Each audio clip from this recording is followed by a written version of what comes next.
I hope it's not just words. I hope they realize that they can make decisions that will affect everything going forward. That'll be their legacy. And if they don't act, it's, as Greta Thunberg says, shame on them. One of the areas that the COP25 are discussing now is this whole question of environmental justice. Do you believe that reparations should be paid to those communities, to those countries that will suffer? Developing countries think they have a right to ask for reparations. I'm not sure I would use the word reparations, but there's no question that if justice is going to be done, the fossil fuel industry will have to pay, reimburse, make good on the countries and communities around the world that have so suffered from their the burning of their fossil fuels for their own profits. And what's really just obscene is that they knew, Exxon knew in 1977 that what they were burning was harming the atmosphere. 10 years later, they knew that it could cause irreversible, undescribable damage to various parts of the world, and they still did it. And had we taken action in 1977, we could have had a nice, moderate, incremental transition off of fossil fuels, but they lied. You know, we spend over $16 billion a year subsidizing the very people that are killing off the planet and making us so sick. So just explain all we have to this. do is take that money. You don't think you're going to get companies to pay reparations, do you?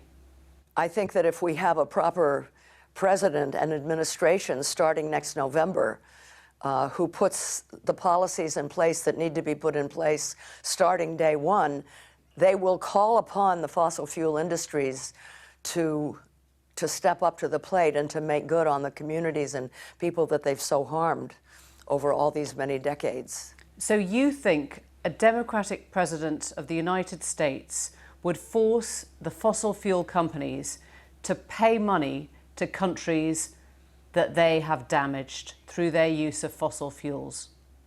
I don't know if it's the president himself or herself, but I think that already there are lawsuits in this country calling for, you call them reparations, calling for damages to be paid by the fossil fuel industry. I think it's a matter that will go to court. And just like crimes against humanity have been put on trial at Nuremberg and elsewhere, the fossil fuel industry will hopefully be held accountable. You think this is Nuremberg? I think it's worse. I think that much more harm has been done because of the fossil fuel industry, again, who knew, they knew, their scientists told them the damage they were doing, the long-term irreversible damage that they were doing. They knew it, and they hid it, and then they hired pseudoscientists and set up think tanks to confuse the public, just like the tobacco. In fact, they used the same people very often and companies that the tobacco companies did to fool us about the dangers of cigarettes. But the tobacco industry was just hurting people who smoked and, you know, the people who were exposed to secondhand smoke. The fossil fuel industry has damaged the whole globe, all of humanity and nature. Nuremberg. Don't you think that they should be held responsible? Nuremberg was about Holocaust, about willful genocide. Is that what you're accusing companies of now? I think that when a company is told by the scientists that it has hired that what they are doing can cause irreversible, irreparable damage to the globe and to many parts of humanity, and the executives who hear that continue to do what they're doing anyway, I don't know the names you want to call that, but I think it's criminal. Criminal is not the same as genocide. Hundreds of millions of people are going to be made into climate refugees, and we don't know what's going to happen to them. Many of them will die.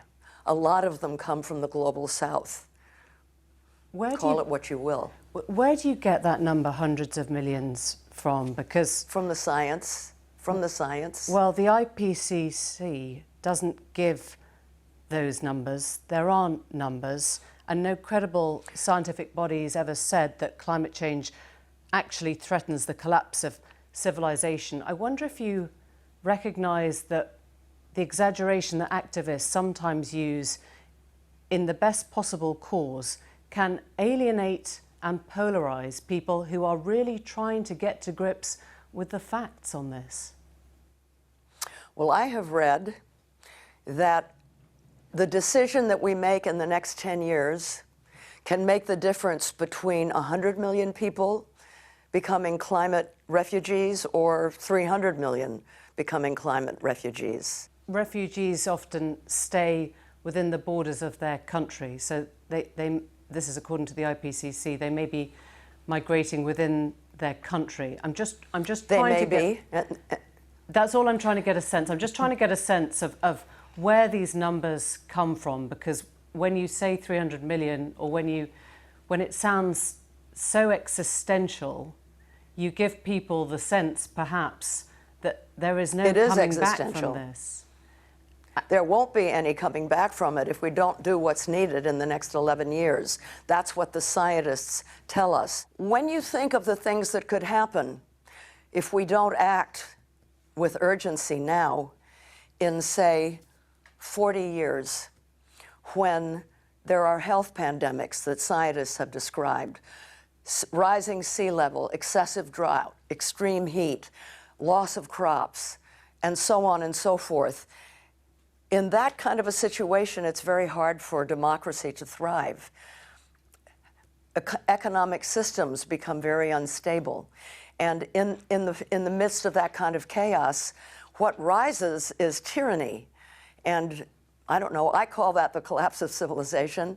You can call that the collapse of democracy. You can call that a really bad state of affairs. What does it mean? But it's very urgent. So when you talk about acting with urgency, on a personal, on an individual level, we know that human nature finds that hard to give things up. Ours is the history of progress, of having more, of doing more.